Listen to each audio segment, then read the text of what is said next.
우리가 오늘 읽은 말씀 가운데 우리가 알거니와 하나님을 사랑하는 자 곧 그의 뜻대로 부르심을 입은 자들에게는 모든 것이 합력하여 선을 이루느니라.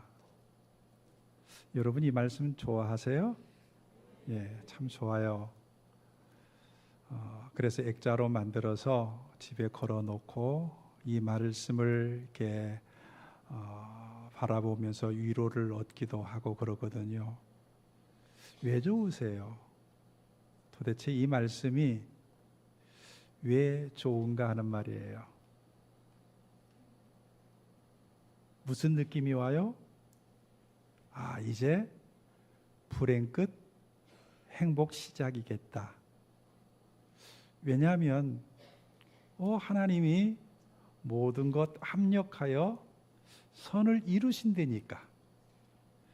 하나님께서 선을 이루신다니까. 맞아. 그러면 나는 이제 더 이상 불행이 없을 거야. 나에게는 꽃길만 열릴 거야 라는 생각이 버뜩 찾아오기도 하고 그래요. 그래서 더 이상 이제는 내 삶에 거침은 없고 하나님의 은혜로 모든 것이 형통할 수밖에 없는 인생이겠다. 저도 그런 하나님 믿어요. 하나님은 또 능히 그렇게 하실 수 있는 분이신 것 또한 저도 믿습니다. 그런데 오늘 주신 이 말씀이 단순히 우리의 삶의 불행 끝 행복 시작, 이 세상에서 아무 염려 없이 잘 되고 잘 먹고 잘 살아 하는 것으로 마무리를 지어버린다면 우리는 얼마나 불행할까 하는 생각이 들어요. 다행히도 오늘 말씀은 그것을 우리에게 주려고 쓰신 말씀은 아니거든요. 우리가 성경을 읽을 때 어떤 한 절만 툭 꺼내가지고 이 말씀을 보고 좋아하고 할 수도 있지만 더 중요한 것은 성경 넓게 보면서 오늘 그 말씀 속에서 오늘 이 부분은 우리에게 무엇을 이야기하고 계시는가 하는 것을 알아야 돼요. 그래서 오늘 하나님께서 합력하여 선을 이루신다라고 하는 이 선이라고 하는 것은 단순히 이 세상에서 우리가 잘 먹고 잘 살고 아무 일 없이 살아가는 것을 의미하는 것이 아니라 구원이라고 하는 영광스러운 이야기를 우리에게 꺼내들고 있는 겁니다. 그것을 어디에서 알게 되느냐 하면 29절에 보면 그랬어요. 하나님이 그랬거든요. 하나님이 미리 아신 자들을 또한 그 아들의 형상을 본받게 하기 위하여 미리 정하셨으니 이는 그로 말미암아 형제들 중에서 맏아들이 되게 하려 하심이라 그랬어요. 여러분 여기서 우리가 주목해야 될 단어가 뭐냐면 하나님이에요. 누가 하신다고요? 하나님이 하신다고요? 무엇을 하시느냐면 그 아들의 형상을 본받게 하고 싶으신 거예요. 다른 말로는 하나님의 형상을 회복시키고 싶으셨던 것이 하나님의 마음이에요. 우리를 향하신 하나님의 마음은 처음 하나님께서 우리를 만들어 놓으셨을 때에 주셨던 그 하나님의 형상, 예수 그리스도의 그 형상을 다시금 회복시켜 주고 싶어 하셨던 것, 이게 하나님의 마음이거든요. 그래서 그 일을 지금 하나님이 하신다, 이걸 설명하고 있어요. 하나님이 그 아들의 형상을 본받게 하기 위하여 미리 정하셨으니 이는 그로 말미암아 형제 중에서 맏아들이 되게 하려 하심이라. 그거 되게 하고 싶어, 나는 이거 이룰 거야 라고 말씀하고 계시거든요. 그래서 30절에 보시면 연이어 이렇게 말씀합니다. 또 미리 정하신 그들을 또한 부르시고 부르신 그들을 또한 의롭다 하시고 의롭다 하신 그들을 영화롭게 하셨느니라. 한번 보세요. 처음부터 끝까지 미리 정하심부터 부르심, 의롭다 하심, 영화롭게 하심, 처음부터 끝까지 하나님이 다 이루셔요. 부르신 것도 감사하고 의롭다 하신 것도 감사한데 마지막 하나님은 어떤 결론을 가지고 이 일들을 하고 계시느냐면 영화롭게 하셨느니라 라고 말씀하세요. 앞으로 내가 두고 볼 거야. 잘하면 내가 영화롭게 하겠고 그렇지 않으면 나는 안 할 거야 라고 말씀하지 않으세요. 어떻다고요? 영화롭게 하셨느니라. 이 결론을 가지고 하나님은 지금 우리의 구원을 이끌어 가시는 거란 말이에요. 그래서 28절에 말씀하고 있는 모든 것이 합력하여 선을 이룬다라고 하는 이 말씀이 우리가 단순히 잘 되는 것을 말하는 것이 아니라 하나님은 우리에게 그 하나님이 원하셨던 구원을 분명히 이루실 것이다. 하나님은 이 일을 위하여 우리를 빚어 가실 거라고 하는 이야기를 하고 있죠. 로마서를 읽어보면 두 가지가 나오거든요. 하나는 하나님이 우리를 구원해 주셨어. 그러면 그 은혜를 더 크게 하기 위해서 우리는 아무렇게나 살아도 되지 않을까? 라는 질문을 합니다. 뭐 하나님이 다 구원해 주시는데 우리는 아무렇게 살아도 하나님이 우리를 다 영화롭게 하고야 마실 거 아닐까?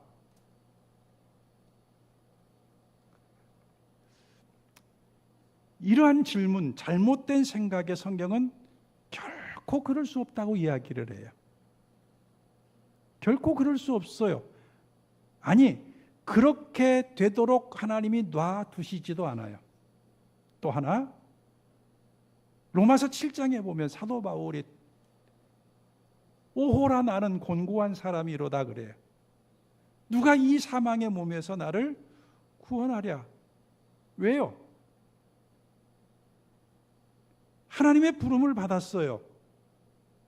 그런데 부름받고 난 다음에 이 마음으로는 하나님의 법을 정말 잘 섬기고 싶고 그대로 살아가고 싶은데 내 육체는 어때요? 죄 가운데 빠져버려요. 이렇게 살면 안 되는데, 이건 하나님의 거룩한 백성의 모습이 아닌데 이렇게 살아가고 있는 그 모습을 보면서 막 통탄을 하는 거예요. 오호라 나는 공고한 사람이로다. 나 이렇게 해서 구원받을 수 있어? 내가 정말 하나님을 믿는 사람이야? 라고 하는 이러한 자괴감을 드러내고 있는 거예요.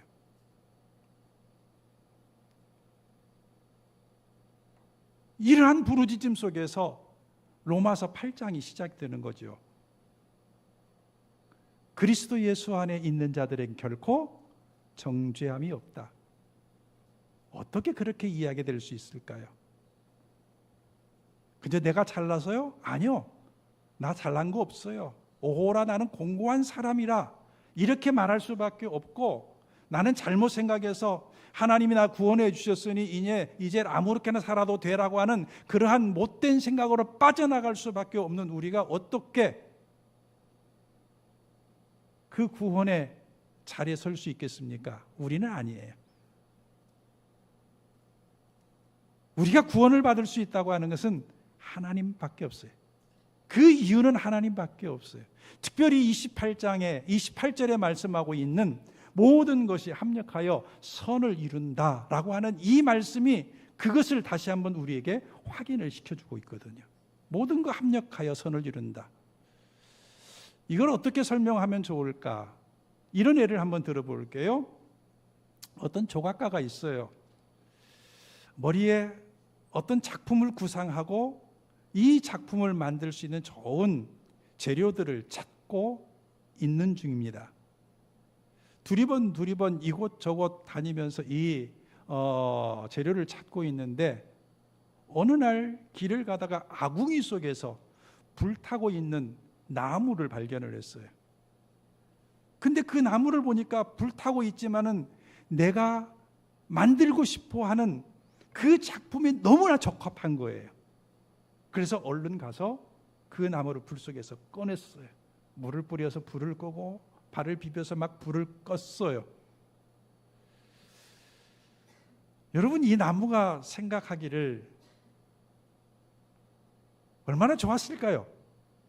불타 없어질 수밖에 없었는데 어떤 조각가가 와서 나를 꺼냈단 말이야. 살렸단 말이야. 야, 나는 이젠 구원받았어. 구원받았어. 나는 이제 살았어. 이렇게 생각할 거 아닙니까? 그래요. 그게 구원이에요. 하나님께서 우리를 건져내 주신 구원이에요. 그런데 며칠 지나니까는요, 이 조각가가 톱을 가지고 오는 거예요. 톱을 가지고 와서 탄 부분을 사정없이 잘라내는 겁니다. 이 나무는 아파 죽겠는데, 불에 타서도 아픈데 그 불탄 자국을 다시금 잘라내고 있는 거예요. 칼을 가지고 와서 또 잘라내는 거예요. 조각칼을 가지고 와서 막 후벼 파는 거예요. 필요 없는 부분들을 다 잘라내버리고 있는 거란 말이에요. 어느 날은 샌드페이퍼를 가져가서 막 이곳저곳을 다 갈아내놓고 있습니다. 사정없이 그 일들을 하고 있어요.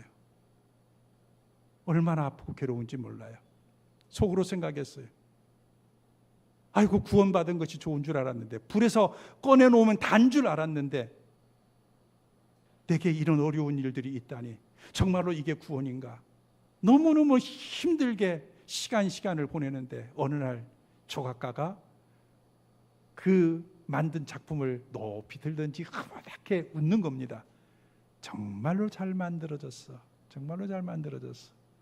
걸작품이야, 그러는 거예요. 여러분, 무슨 이야기를 하는 겁니까? 하나님이 이 조각가와 같은 거예요. 우리를요, 만들고 싶은 게 있어요. 우리를 구원하여 영광스러운 주의 백성, 하나님의 형상으로 만들고 싶어 하셔요. 근데 한 부분이 있어요. 쓸데없는 부분이 있어요. 그저 나는 예수를 믿는데 또 내 마음에 죄를 짓고 있어라고 하는 이러한 잘못된 삶의 모습들도 있어요. 그냥 놔두시겠어요? 아니에요. 잘라내는 거예요. 파내는 거예요. 다 갈아엎어버리는 거예요. 언제까지요? 걸작품이 되기까지. 에베소서에서 말씀하고 있는 것처럼 하나님의 걸작품이 만들어지기까지, 오늘 말씀처럼 영광스러운 주의 백성이 되게 하기까지 하나님은 쉬지 않고 그것을 하십니다. 그것이 바로 모든 것이 합력하여, 내 삶에 모든 것을 합력하여 구원을 이루고야 마시는, 선을 이루고야 마시는 그 하나님이신 거예요. 그러면 오늘 우리가 읽지 않았지만은 그 다음 절에 31절부터 나오는 말씀이 무엇입니까? 그런즉 이 일에 대하여 우리가 무슨 말을 하리요? 만일 하나님이 우리를 위하시면 누가 우리를 대적하리요? 그랬어요. 만일 하나님이 우리를 위하시면, 굉장히 중요한 말이에요. 하나님이 이 일을 하시니까, 하나님이 이 일을 하신다고 우리에게 약속하셨는데, 하나님이 이렇게 하신다는데 누가 우리에게 대해서 뭐라고 하겠느냐는 거예요. 누가 우리를 대적하겠느냐는 거예요. 예수 그리스도를 위하여, 우리를 위하여 주셨는데 누가 우리를 대적하겠느냐? 하나님께서 모든 것을 주시지 않겠느냐? 누가 우리를 정죄하겠느냐? 누가 우리를 고발하겠느냐? 여러분, 이렇게 말씀하고 있어요. 누가 해요? 세상 사람들이 그럴 거예요. 사단이 그럴 거예요. 우리를 고발할 거예요. 하나님 보세요. 이 사람이 어떻게 구원을 받을 수 있어요? 이런 죄인이 어떻게 구원을 받을 수 있어요? 이 사람은 이런 일들을 해와서 하나님 앞에 갈 수 없는 사람인데 어떻게 구원받을 수 있어요? 고발할 거예요.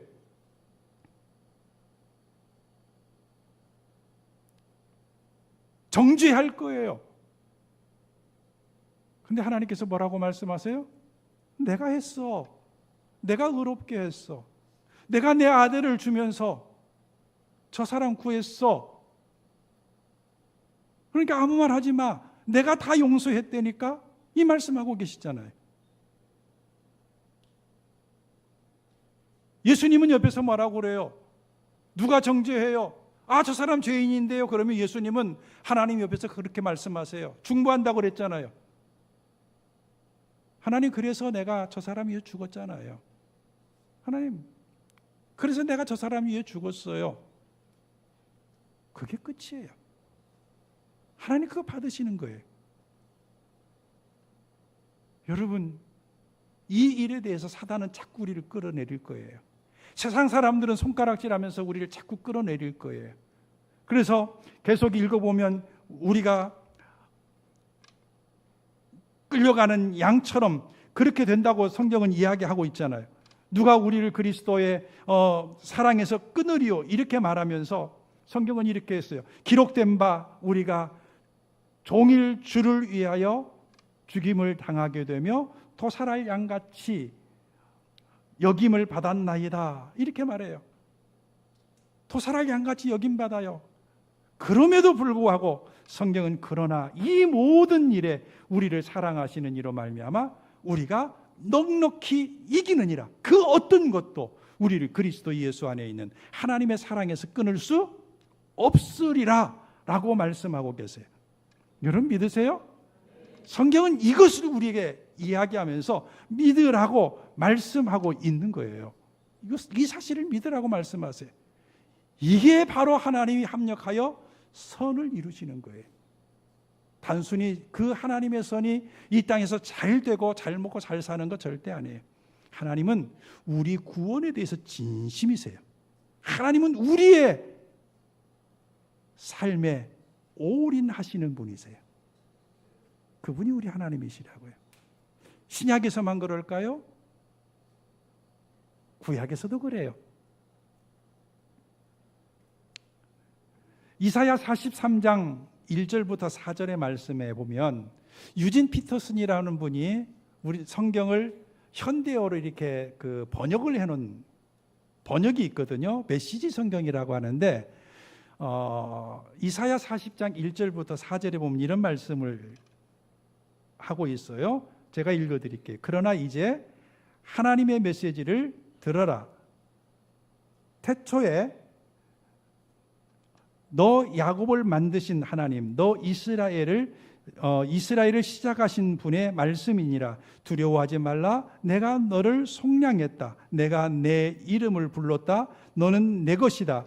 내가 길을 잃었고 갈팡질팡할 때 내가 함께 할 것이다. 내가 물에 빠져 허우적거릴 때 가라앉게 내버려 두지 않을 것이다. 사면초가에 처해도 그것이 내게 막다른 골목이 되지 않으리라. 나는 하나님 곧 너의 하나님 이스라엘의 거룩한 이 너의 구원자이기 때문이라. 나는 어마어마한 값을 치르고 너를 샀다. 내가 너를 얻으려고 이집트를 다 소중한 구스와 스바도 같이 다 내놓았다. 너는 내게 그만큼 소중하다. 내가 너를 그만큼 사랑한다. 너를 얻기 위해서라면 나는 온 세상도 팔 수 있다. 창조 세계와 너를 맞바꿀 수도 있다.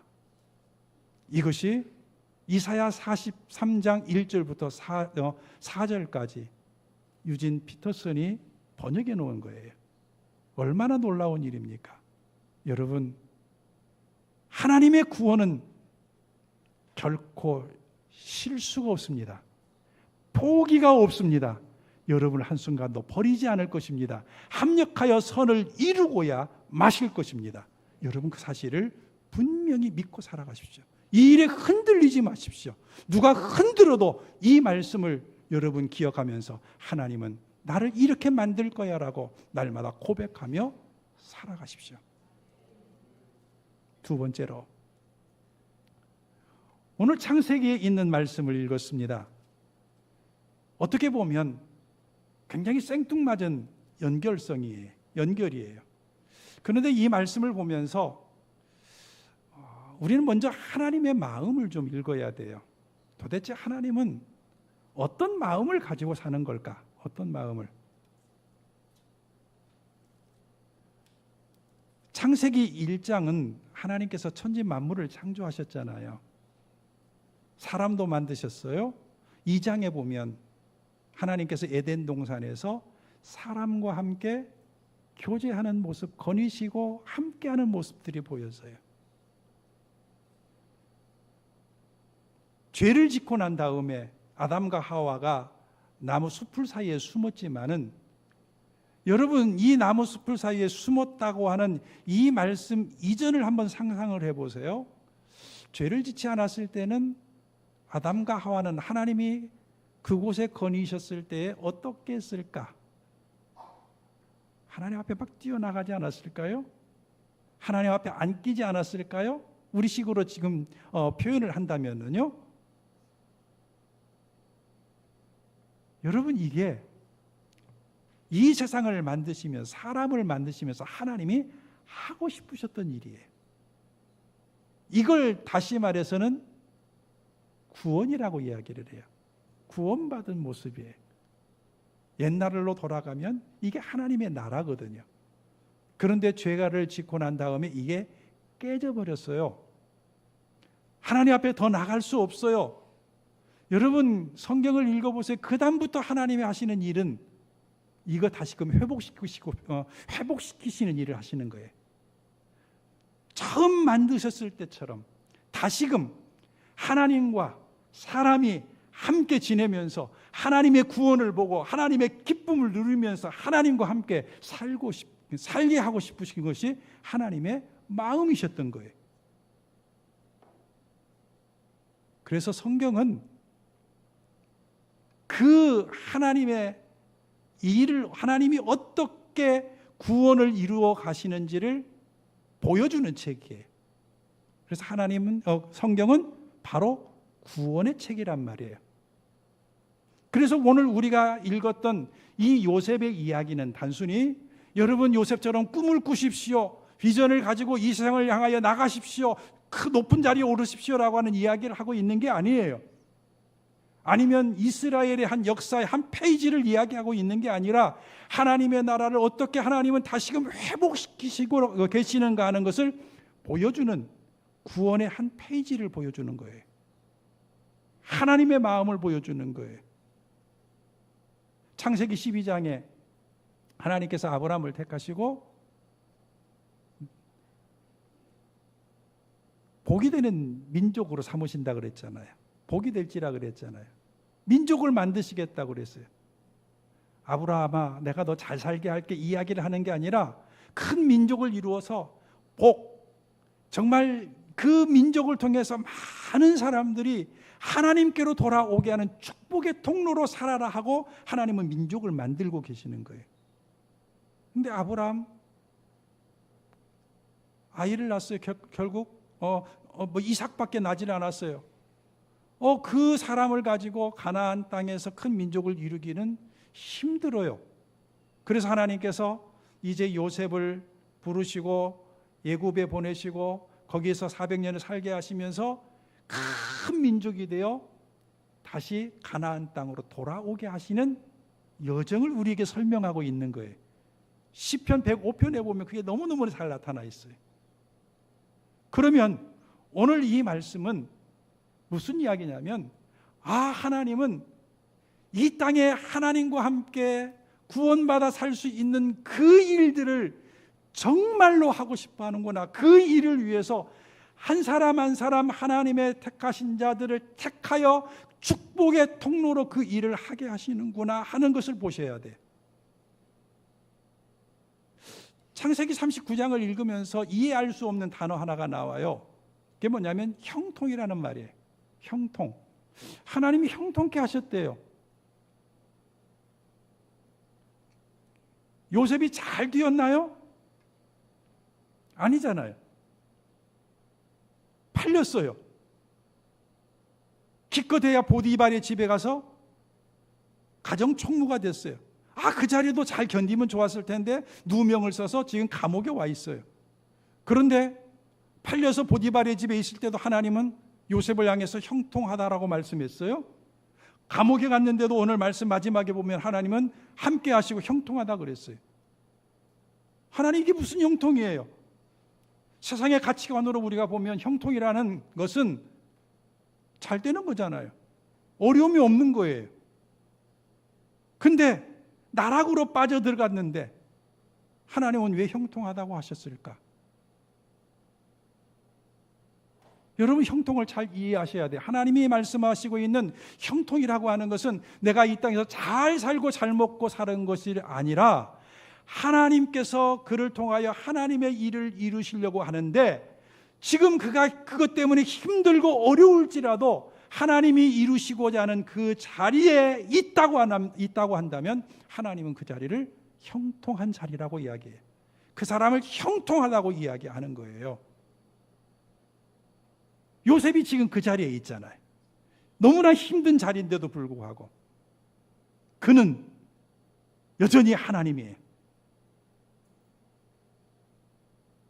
보디발의 아내가 유혹할 때도 하나님 앞에서 득죄할 수 없다고 이야기하고, 감옥에서 꿈을 해몽할 때도 하나님이 하신다고 하고, 바로의 꿈을 해몽할 때도 이것도 하나님이 하신다고 했고, 형들이 와가지고 형들을 만났을 때도 하나님이 나를 먼저 보내셨다고 이야기했고, 여러분, 하나님이잖아요. 하나님 앞에 살고 하나님으로 인하여 살아가는 거예요. 뭘 보여주는 겁니까? 하나님의 뜻하신 자리에 정말 힘들고 어려울지라도 그가 있구나 하는 것을 보여주고 있는 거예요. 이게 정말 중요해요. 여러분, 하나님께서 우리를 구원하셔서 우리를 구원하시는 것만이 하나님의 목적이라고 한다면 언제가 제일 깔끔하냐면 우리가 예수님 정말 믿습니다 할 때 하나님은 우리 생명을 데려가시면 돼요. 어디로요? 천국으로 데려가시면 돼요. 얼마나 깔끔한지 몰라요. 뭐 갈등이 있겠어요? 없어요. 그런데 하나님은 이 땅에 살게 하세요. 왜요? 우리를 구원하시지만 하나님은 우리를 통해서 더 많은 사람들을 구원하고 싶으신 거예요. 그래서 이 땅에 계속 살면서 우리에게 어떠한 자리를 주시고 그 자리에서 하나님의 축복의 통로로 살아가게 하시는 거란 말이에요. 여러분, 오늘 이 말씀대로 하면 오늘 우리가 어떤 자리에 처해 있든지 간에 그것은 하나님의 축복의 통로예요. 여러분을 통해서 나만이 아니라 모든 사람들이 하나님을 믿게 하고 싶어 하시는 하나님의 부르심이란 겁니다. 정말 이것이 진짜라고 한다면, 이것이 믿어진다고 한다면 여러분, 우리의 삶의 자리가 낙심되어지는 자리에 있다 할지라도 거기서 불평하지 말아야 되고, 우리가 높은 자리에 있어서 그곳에서 떵떵거릴 수 있다 할지라도 그것이 교만해서는 안 돼요. 왜요? 그 모든 자리는 하나님께서 우리를 통해서 하나님의 나라를 이루고 싶어 하시는 자리이기 때문에 그래요. 여러분에게 때로는 가정주부로서, 때로는 회사의 일원으로서, 군인으로서, 교사로서 수많은 우리의 자리에서 일을 맡기셨다 할지라도, 그것이 어떤 자리이다 할지라도 여러분, 우리는 아셔야 돼요. 이 자리가 하나님의 나라를 이루게 하기 위해서 나를 이곳에 심으셨구나. 그래서 때로는 누명을 쓰고 힘들어도 나는 낙심하지 말고, 높은 자리에 있다 할지라도 나는 교만하지 않고, 요셉이 이야기했던 것처럼 하나님 앞에서 득죄하지 않고 하나님으로 인하여 살아가는, 하나님의 이름을 부르며 살아가는 이러한 모습들. 여러분, 우리가 잘 되기를 원하지요. 그러나 하나님은 우리를 잘 되게 하는 것만으로서 하나님의 이루시는 일은 아니에요. 저 어렸을 때 이런 이야기 들었어요. 부흥회 때였어요. 어떤 목사님 부흥회를 하시는데, 모르겠어요. 이 말이 어디까지가 진짜인지는 잘 모르겠는데 이런 이야기였어요. 어떤 청년이 정말 하나님을 뜨겁게 사랑했어요. 뜨겁게 사랑해서 하나님 앞에 손을 들고 결단합니다. 하나님, 제가 대학을 졸업하고 선교 훈련을 받고 아프리카라고 하는 그 험한 곳에 선교사로 가겠습니다. 이렇게 하나님 앞에 결단을 해요. 그리고 대학을 마쳤어요. 선교 훈련을 받았어요. 얼마 있지 않으면 이제 선교지로 떠나게 된 시간이 가까웠는데 어느 날 갑자기 다리 한쪽이 아프기 시작한 거예요. 점점 아파와요. 그래서 병원에 갔어요. 병원에서 검사한 결과 그 다리를 잘라야 당신이 살 수 있다고 하는 진단을 받은 거예요. 안 자르면 죽는데 잘라야죠. 자르고 난 다음에 하나님을 향하여 원망합니다. 하나님, 어떻게 그럴 수 있어요? 내가 세상을 향해 나가서 세상에 돈 많이 벌겠다고 했습니까? 뭐 하겠다고 했습니까? 저 선교 가겠다고 했습니다. 근데 왜 다 이 다리를 잘라 놓으신 거예요? 하나님 불평한 거예요. 전 이제 선교 안 가요. 선교 안 가요. 그렇게 불평하면서 몇 년을 지냈습니다. 그리고 어느 날 갑자기 하나님께서 그 마음을 감동시키셨어요. 그러면서 이 사람이 다시금 결단합니다. 하나님, 그래도 하나님의 부르심이면 아프리카에 선교에 가겠습니다 하고 선교부하고 이제 의논을 합니다. 저 선교 가겠습니다. 그 다리로 어떻게 해요? 그래도 가겠습니다. 그랬더니 선교부에서 그 다리로는 갈 수 없으니까 의족을 만들어 드리겠습니다 해서 의족을 만들어 준 거예요. 지금 의족이야 너무너무 좋잖아요. 옛날 저 어렸을 때만 해도 의족이 고무였었어요. 그래서 그 무거운 고무 다리를 달고 아프리카로 간 거예요. 그 당시에는 식인종이 있어서 먼저 간 선교사들이 식인종에게 잡혀 먹었단 말이에요. 아니나 다를까 며칠이 지나다 식인종들이 몰려왔어요. 잡아먹겠다는 거예요. 나오라는 거예요. 이 사람들이 이 선교사가 식인종 앞에 서가지고 이렇게 이야기를 했어요. 그래, 나 잡아먹어라. 그런데 잡아먹기 전에 내 살이 맛있는지 맛없는지 한번 먼저 먹어보고 그 다음에 다 잡아먹어라. 칼을 달라고 그래서 칼을 받아가지고 어느 다리를 잘랐을까요? 그죠? 의족을 자른 거예요. 고무다리를 잘라서 던져줬어요. 피도 안 나요. 먹어보니까 이빨도 안 들어가요. 그 다음은 여러분 상상하세요. 이 사람 살았을까요? 죽었을까요? 이 사람은 선교에 성공했을까요? 안 했을까요? 그래요. 여러분, 이 사람에게 정말 형통이란 뭐였을까요? 다리가 있는 거였을까요? 없는 거였을까요? 없는 거였어요. 하나님은 우리와 의논도 하지 아니하고 이렇게 일하세요. 때로는 나는 너무 힘들겠는데 그것이 하나님의 나라를 이루는 일이 되는 거예요. 내가 사는 일들이 되는 거예요. 사랑하는 성도 여러분, 하나님은 이 일에 한 번도 실수한 적이 없으세요. 하나님은 구원의 진심입니다. 그 일들을 이루실 거예요. 여러분 통해서 이루어 가실 겁니다. 그러니 여러분의 자리가 지금 어떤 자리이다 할지라도 여러분의 자리는 소중합니다. 하나님의 축복의 통로의 자리입니다. 어려울지라도 그 자리는 귀합니다. 높은 자리라 할지라도 교만해서는 안 될 자리입니다. 하나님의 나라를 이루어가는 자리이기 때문에 그런 거예요. 오늘 두 가지를 말씀을 드렸어요. 첫째로는 선입니다.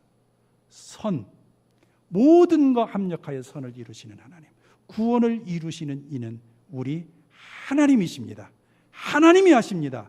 나는 그 하나님을 붙잡고 가는 것이 아니라 하나님의 손에 붙들려 가는 인생입니다.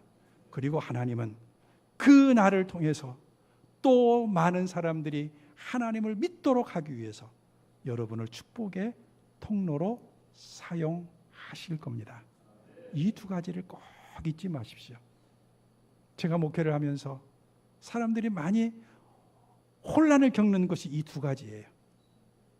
정말 나는 구원받을 수 있을까? 나는 지금 이 자리가 어떤 자리인지 잘 모르겠어 라고 하는 그러한 것들이요. 그러나 여러분 오늘 이 말씀을 통해서 이 두 가지를 꼭 기억하고 주의 일들, 하나님 앞에서 하나님으로 인하여 살아가는 복된 자들